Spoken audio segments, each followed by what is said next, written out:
Teus planos para esse novo ano, e eu queria conversar com você sobre o fato de que nesse novo ano nós precisamos manter as nossas mãos erguidas. Então, Êxodo capítulo 17, quero ler com você os versos de 8 a 15. Êxodo 17, de 8 a 15.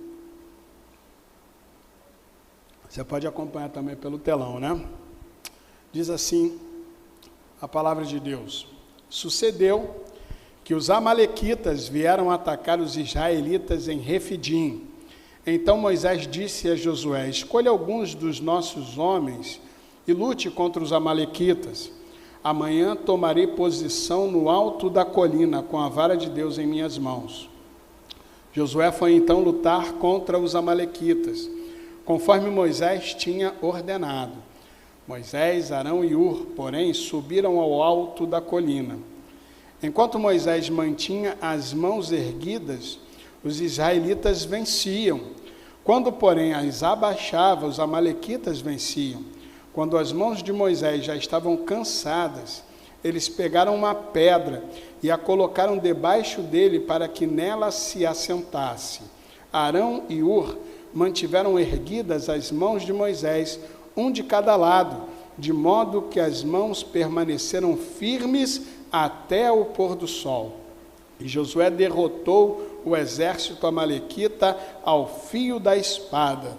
Depois o Senhor disse a Moisés: Escreva isto num rolo, como memorial, e declare a Josué que farei que os amalequitas sejam esquecidos para sempre debaixo do céu.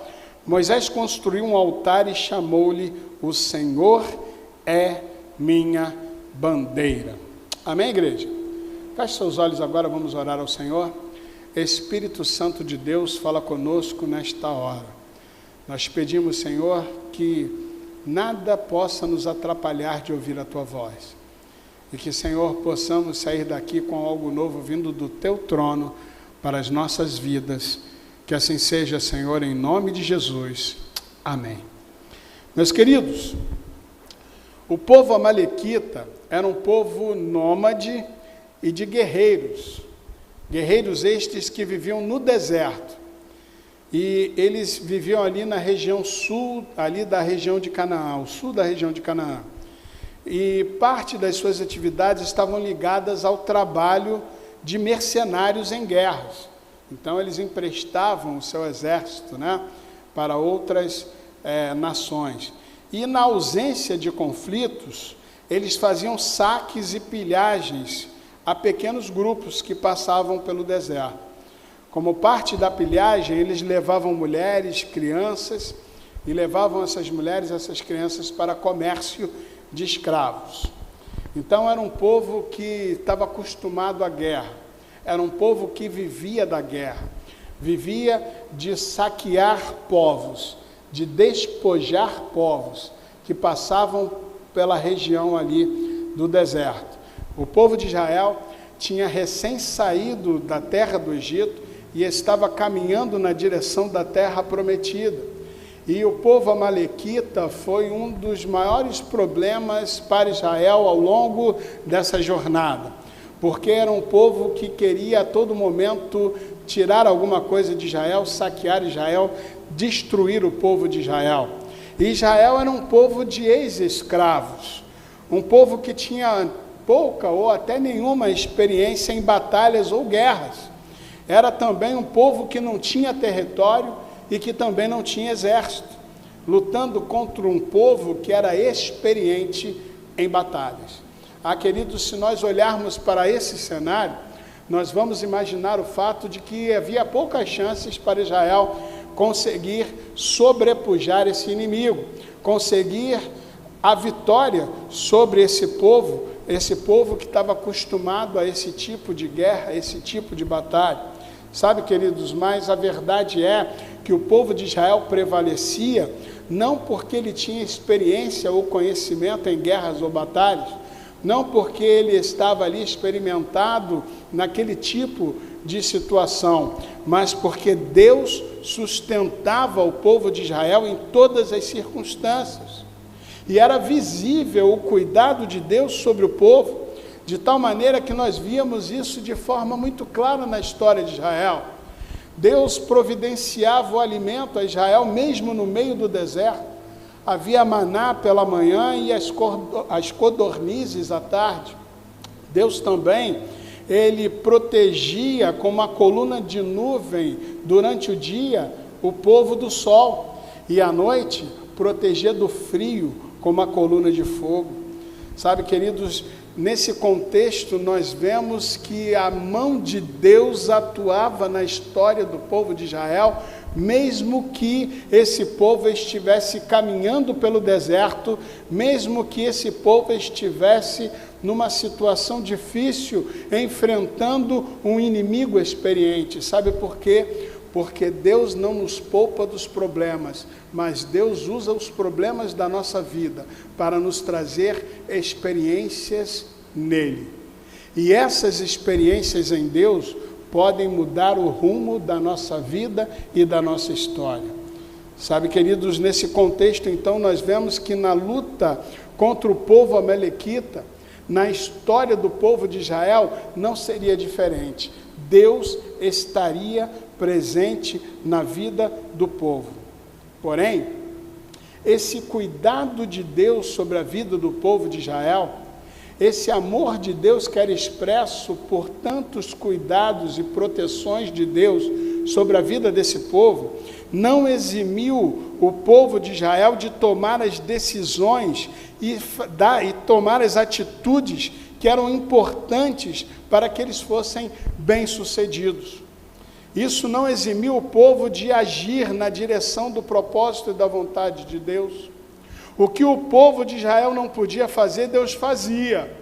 Mas o que o povo podia fazer, Deus exigia deles que eles assim fizessem. Deus exigia do povo a devida ação na direção da vontade de Deus. Repita comigo, ação. Vocês estão aí, irmãos? Repita comigo, ação na direção da vontade de Deus.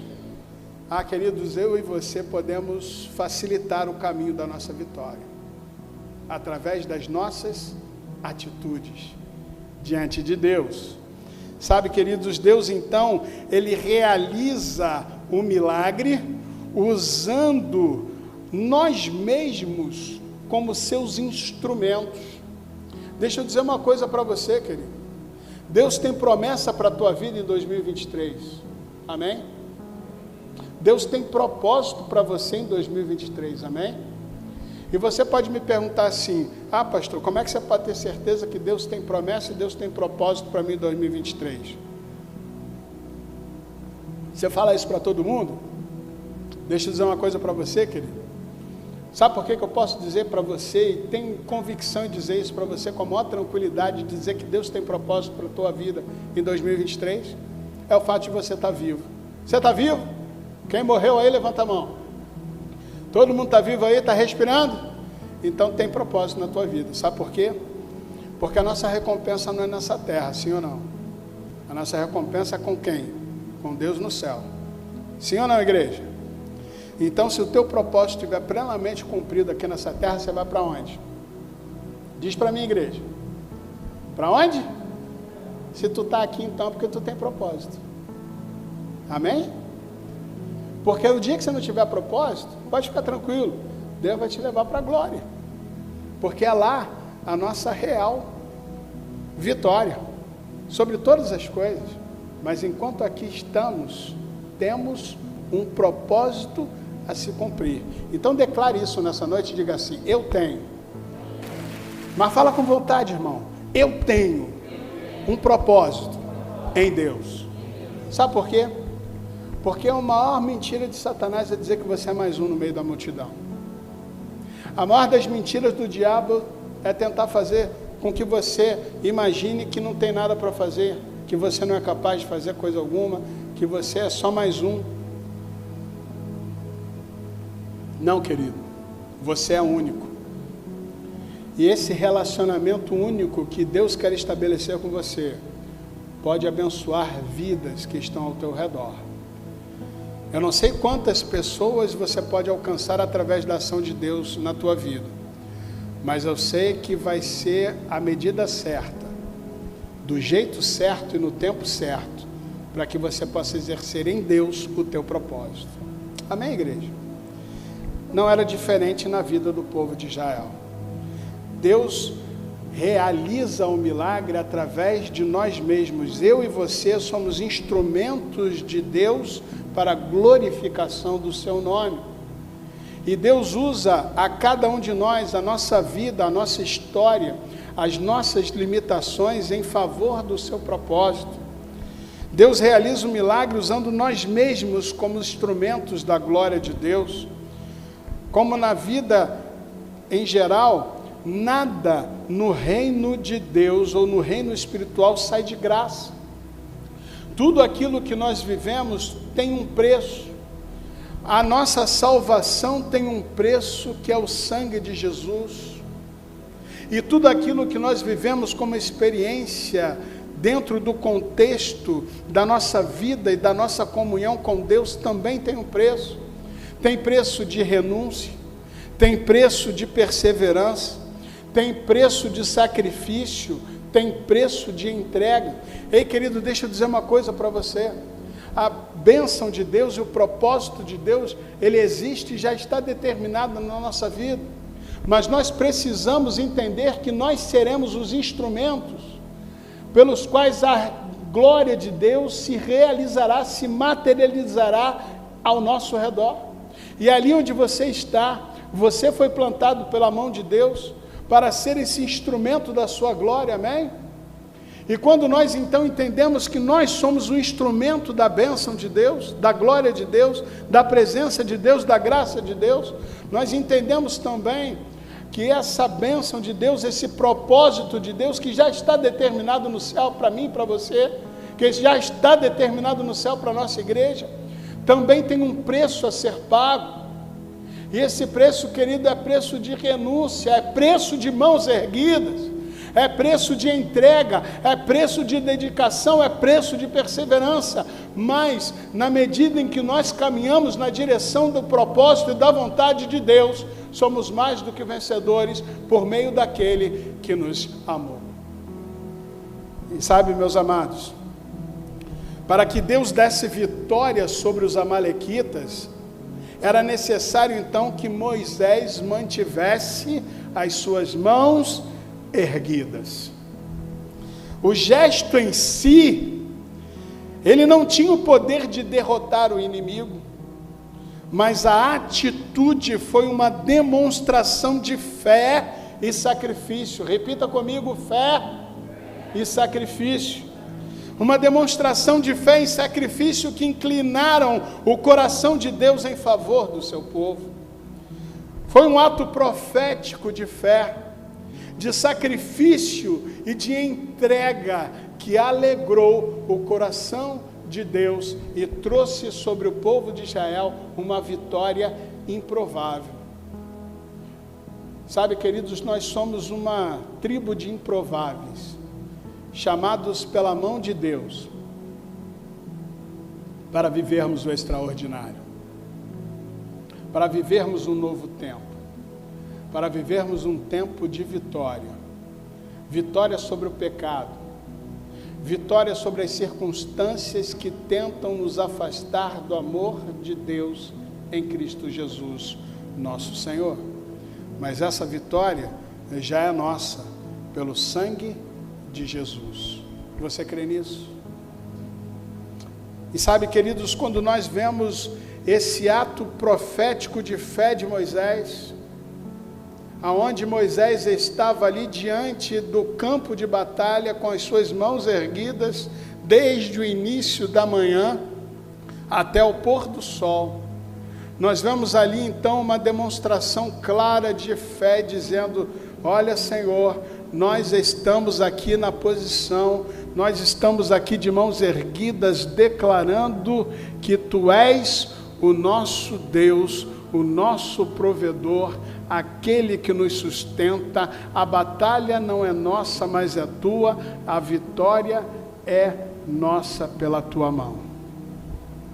E quando nós vemos então essa ação de Moisés, nós vemos que essa ação nos mostra algumas verdades espirituais, alguns princípios espirituais que podem alterar o curso da nossa vida e da nossa experiência com Deus em 2023. Eu queria compartilhar com você 3 desses princípios, que se eu e você aplicarmos na vida da gente ao longo desse ano, nós veremos e viveremos a vitória que o nosso Deus já determinou no céu. Nós viveremos o propósito de Deus, nós viveremos a promessa de Deus, nós viveremos a presença de Deus. E eu posso afirmar a você uma coisa, querido: não existe melhor lugar para estarmos do que estarmos no centro da vontade de Deus nesse novo ano. Amém, igreja? Porque a vontade de Deus, ela é sempre boa, perfeita e agradável. Quantos querem viver a plenitude da vontade de Deus nesse novo ano? Quantos querem viver a glória de Deus nesse novo ano? Então, querido, toma posse desses 3 princípios. Sabe o que levou a vitória de Israel contra os amalequitas? Um povo experiente na batalha, um povo que tinha tudo para ganhar, um povo que tinha a vantagem da experiência e do preparo. Em primeiro lugar, o princípio da atitude voluntária. A atitude voluntária de Moisés, proveniente de um coração grato a Deus. Sabe, queridos, não foi Deus quem mandou que Moisés ficasse com as suas mãos erguidas desde o início da batalha até o final. Olha lá o texto. Sucedeu que os amalequitas vieram atacar os israelitas em Refidim. Então Moisés disse a Josué: escolha alguns dos nossos homens e lute contra os amalequitas. Amanhã tomarei posição no alto da colina com a vara de Deus em minhas mãos. Ei, deixa eu dizer uma coisa para você. Essa vara de Deus era um cajado. E sabe o que era um cajado na época de Moisés? Era um toco de madeira, um pedaço de madeira. Era um pedaço de madeira, uma vara. Essa vara, esse pedaço de madeira, era usada para que houvesse um apoio na caminhada pelo deserto. Os pastores usavam a vara para direcionar os rebanhos de ovelhas para a direção certa. Era um instrumento, uma coisa muito simples, queridos. Mas aquela vara na mão de Moisés era a representação física do poder e da autoridade de Deus sobre a vida daquele homem. Foi com essa vara, então, que Moisés lançou diante do faraó e que transformou-se numa serpente. Foi essa vara que, erguida, trouxe as 10 pragas sobre o Egito. Foi essa vara que também tocou as águas do Mar Vermelho, dividindo-as para que o povo, então, pudesse passar a pés enxutos. Essa mesma vara foi a vara que bateu na pedra para que essa pedra pudesse jorrar água e satisfazer a sede do povo no deserto. Sabe, queridos, essa vara, ela não tinha poder em si mesma, ela não tinha autoridade em si mesma, mas ela era a representação física da glória de Deus sobre a vida do povo de Israel.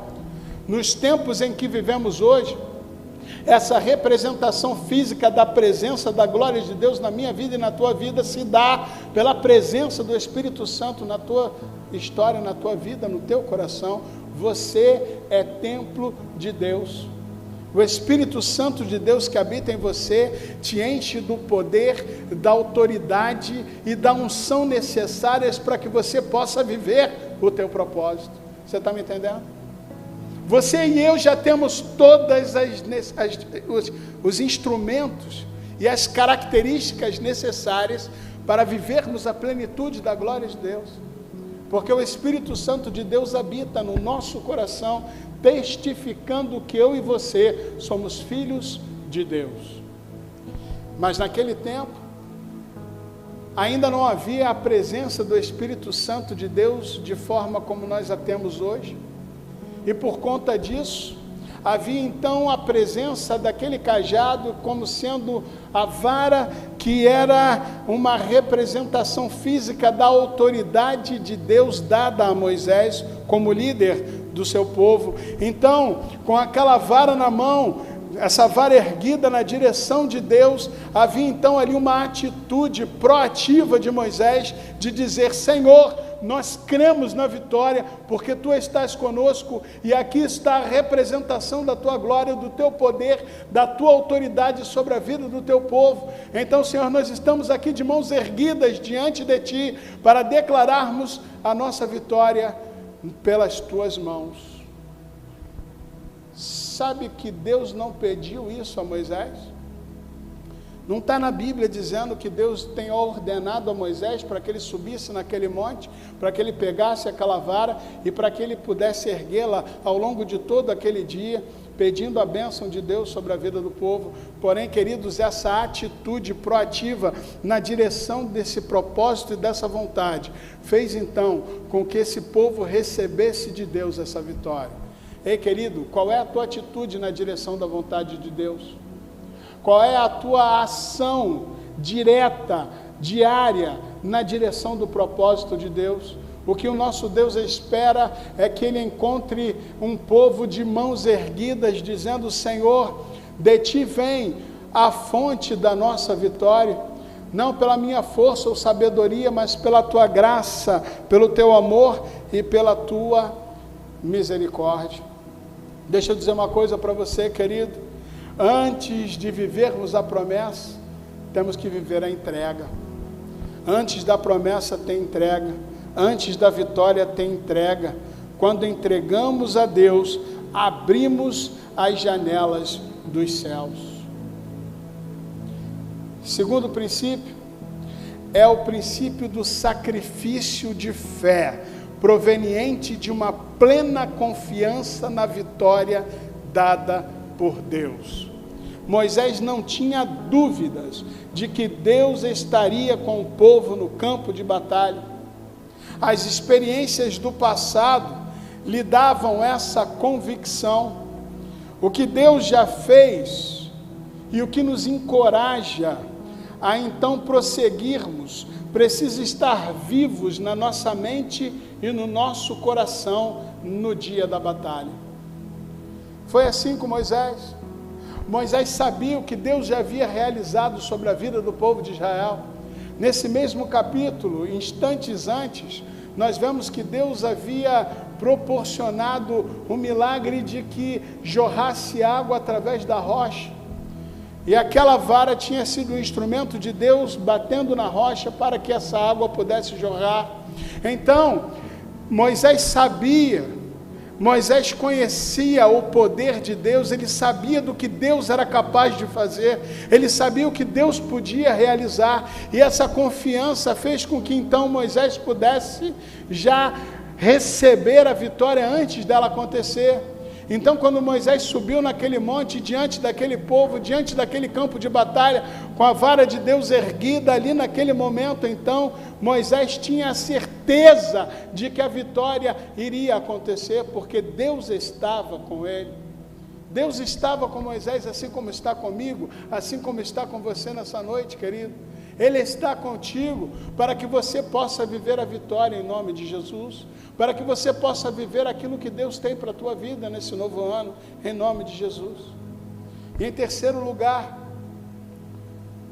Moisés precisou da ajuda de pessoas para se manter firme no propósito de Deus. Ah, queridos, muitas vezes nós nos isolamos dentro do nosso problema. Nós nos isolamos dentro das dificuldades e das situações da nossa vida. E esse isolamento contribui para que nós cada vez mais nos afastemos da vitória, porque nós nos sentimos fracos e incapazes de vencermos essas situações, essas adversidades, esses problemas na vida da gente, porque a gente se vê não forte o suficiente para vivermos essa vitória. Ninguém pode dizer que não precisa de ninguém. Juntos nós somos mais fortes. Vamos declarar isso, igreja? Juntos somos mais fortes. Aleluia. Mesmo um grande líder como Moisés precisou de ajuda para alcançar a vitória. Precisamos nos cercar de bons conselhos. Ame receber feedback de pessoas idôneas. Deixa eu te fazer uma pergunta, querido: quem é o teu discipulador? Quem é que caminha contigo? Quem é aquele que está com você orando pela tua vida? Quem é aquele que pode te ajudar no momento da dificuldade? Quem é aquele que pode orar por você? Ei, nós não somos uma ilha e juntos nós somos mais fortes. Amém, igreja? Quem é que tem te aconselhado? Será que é o amigo infiel, a esposa, lá do teu trabalho, que tem te aconselhado? Será que é aquela amiga manicure que se divorciou do marido que vai te dar conselho sobre casamento? Quem é que está sendo aquele que você tem emprestado o teu ouvido? A quem você tem ouvido?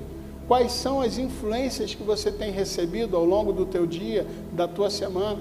Será que você tem recebido só influências de pessoas que não têm uma visão de reino, que não têm a mesma visão de vida que você tem, que não foram transformadas pelo sangue de Jesus?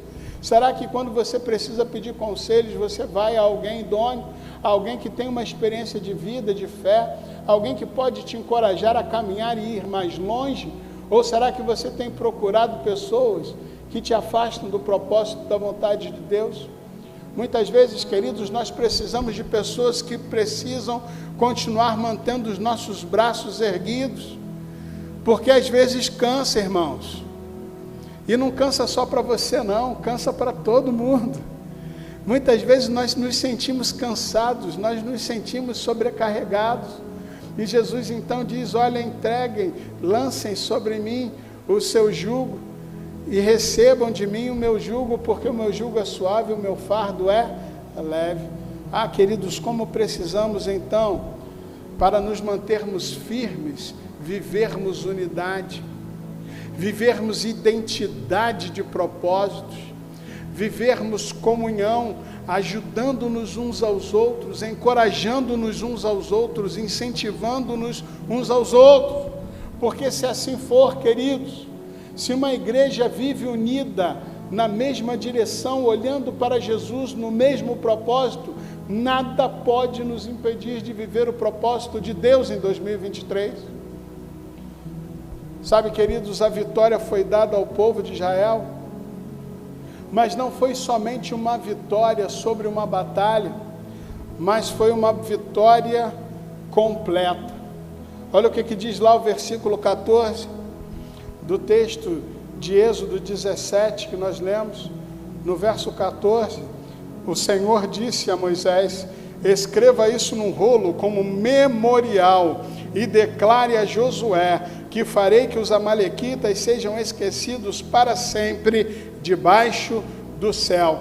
A atitude de fé, a atitude de total entrega, a atitude de erguer as mãos na direção da vontade e do propósito de Deus, garantiu a vitória ao povo de Israel, não apenas naquela batalha, não apenas naquele dia, não apenas naquela luta, mas uma vitória completa. E Deus diz para o povo, para Moisés, diz: olha, Moisés, escreve como um memorial, para que todos se lembrem que eu darei vitória completa ao meu povo. Deixa eu dizer uma coisa para você, querido: aquilo que Deus vai fazer na tua vida não vai ser parcial, não vai ser pela metade, mas vai ser completo.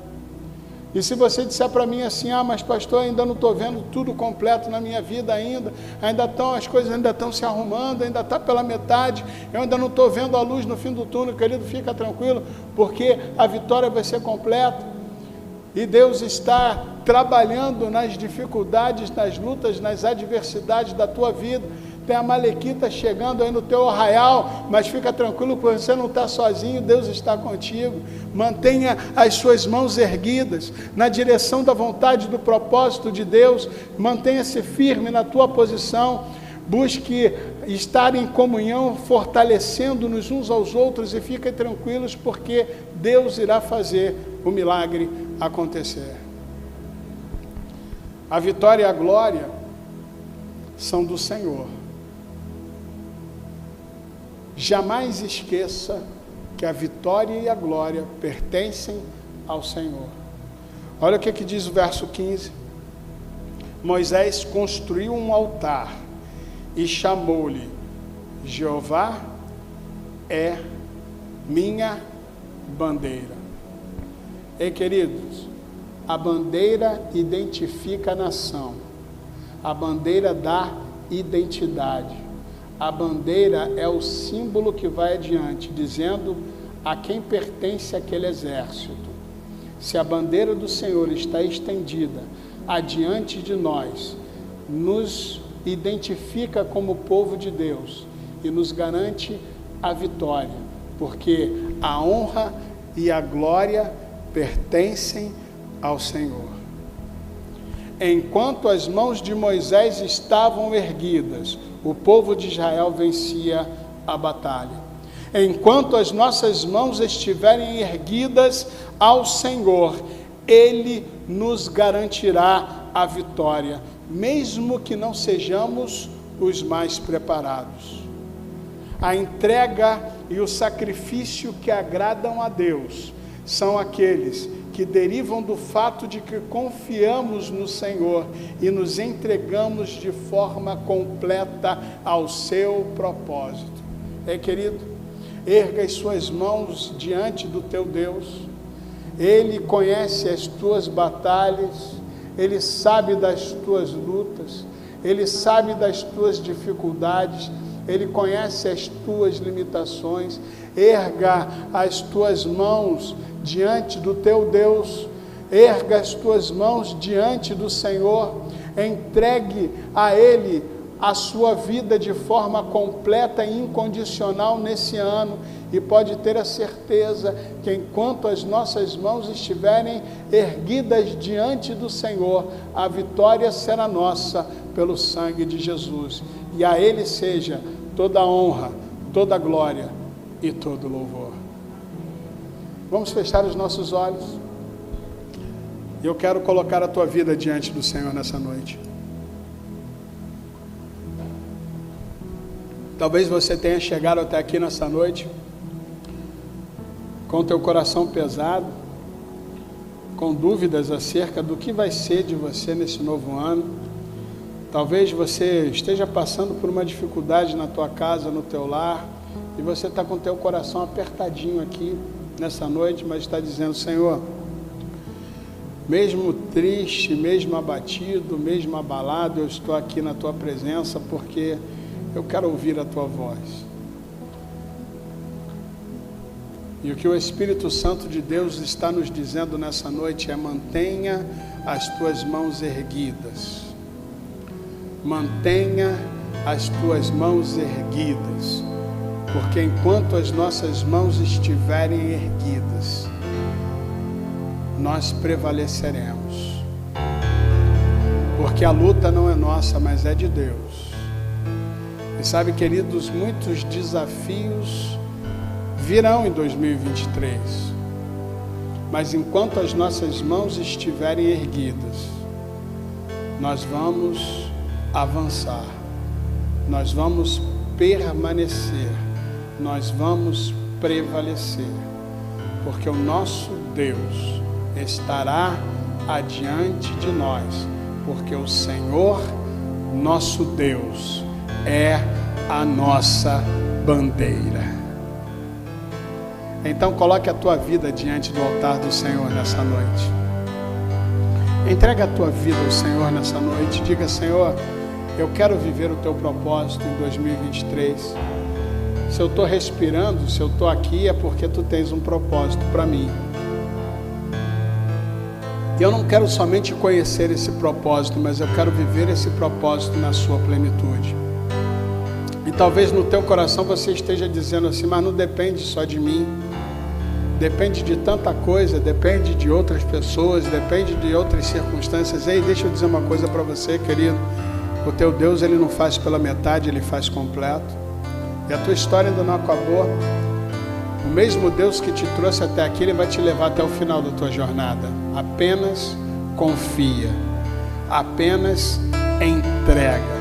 Apenas erga as tuas mãos na direção do teu Deus e permaneça. Mesmo que demore, mesmo que os braços se cansem, peça ajuda, peça apoio, mas não deixe de manter os teus braços erguidos na direção de Deus, porque enquanto os nossos braços estiverem erguidos, Deus vai fazer o milagre acontecer. Você crê nisso? Então, querido, coloca isso diante do Senhor nessa noite e diga: Senhor, eu quero viver o teu propósito em 2023, eu quero entregar a minha vida nas tuas mãos, eu quero viver a tua glória, a tua graça. Senhor, eu não quero me contentar com menos do que a plenitude da tua vontade. Senhor, eu quero, Pai, viver o novo em ti. E sabe, queridos, talvez nós estejamos pensando, mas já teve tantas oportunidades e tantos momentos em que eu tentei. Para de tentar e entrega diante do Senhor, porque é uma decisão, é uma escolha. Precisamos decidir viver o propósito de Deus. E para escolher viver esse propósito, é apenas a gente declarar isso, a gente crer nisso e a gente agir nessa direção. Deixa eu dizer para você uma coisa, querido, amanhã é o primeiro dia da vida nova que Deus já te deu. E amanhã as coisas aí fora continuarão as mesmas, mas você não é mais a mesma. Você não é mais o mesmo. Você agora está com as tuas mãos erguidas. Então você vai prevalecer. Talvez possa demorar todo um dia, mas a nossa perseverança e a nossa fé nas mãos do Senhor pode fazer um milagre acontecer na nossa vida, na nossa família, no nosso trabalho, nas nossas finanças, na saúde dos nossos entes queridos, na salvação dos nossos familiares. Nosso Deus pode fazer um milagre acontecer. Então coloca a tua vida diante do Senhor agora. Eu te convido a ficarmos de pé nessa hora e nós vamos louvar ao Senhor. Nós vamos declarar que Ele é o nosso Deus, que ninguém é como o nosso Deus, porque Ele é um Deus que opera maravilhas. Aleluia.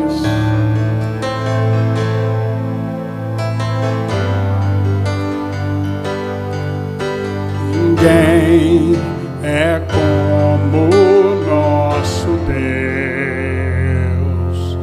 Ninguém é como o nosso Deus. Ninguém é como o nosso Deus. Declare isso para Ele agora. Ninguém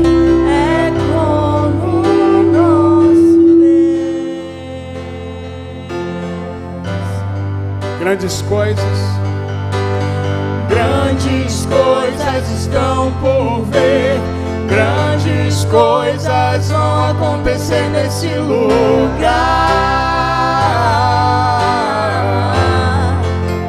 Aleluia. Grandes coisas estão por ver, grandes coisas vão acontecer nesse lugar.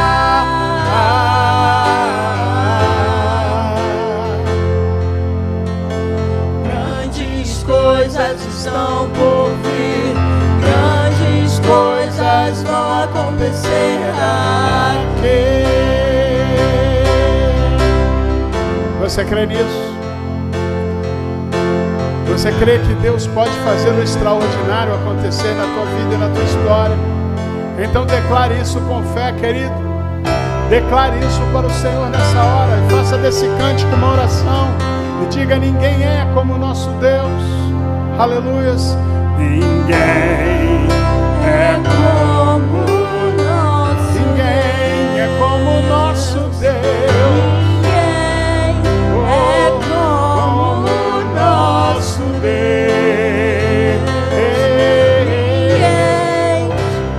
como o nosso Deus.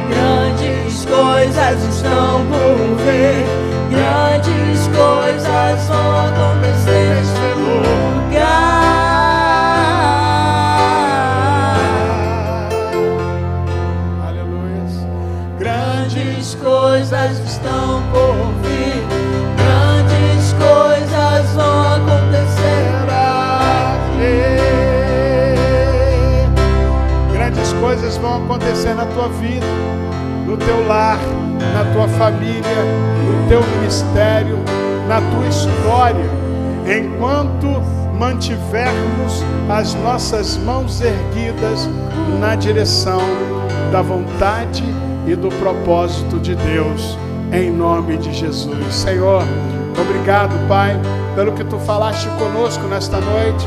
Obrigado, Senhor, porque, Pai, nós fomos agora, Senhor, encorajados a mantermos as nossas mãos erguidas diante do Teu altar. E que, Senhor, assim seja sobre as nossas vidas, em nome de Jesus. Pai, fortalece os nossos braços, nos encoraja, Senhor, para que a gente possa, Senhor, superar todas as adversidades, não porque a gente mereça, não porque sejamos fortes, mas porque as nossas lutas não são mais nossas lutas, são as Tuas lutas. As nossas batalhas não são mais nossas batalhas, mas são as Tuas batalhas. Tu pelejas por nós e por isso a vitória é nossa, pelo sangue de Jesus. Que assim seja, Senhor, que a gente possa, Senhor Deus, viver a Tua presença nessa nova semana. Senhor Deus, que todo mundo faça o TSD, Pai. Que todos nós possamos ler a Tua palavra, possamos nos ajoelhar e colocarmos as nossas vidas diante do Teu altar. Senhor Deus, que a gente possa buscar a Tua presença, que a gente possa viver unidade, que nós possamos manter as nossas mãos erguidas na direção da Tua vontade e do Teu propósito.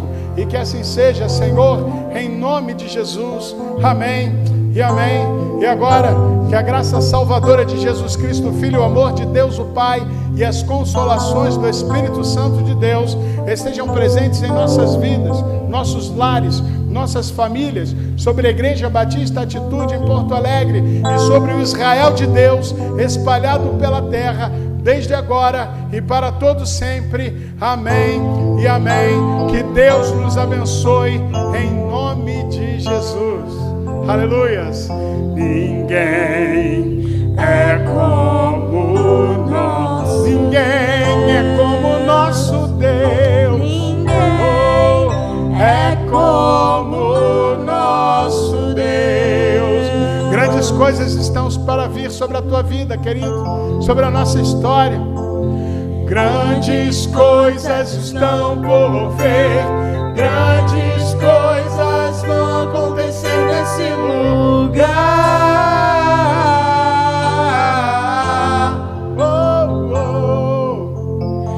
Grandes coisas estão por vir, grandes coisas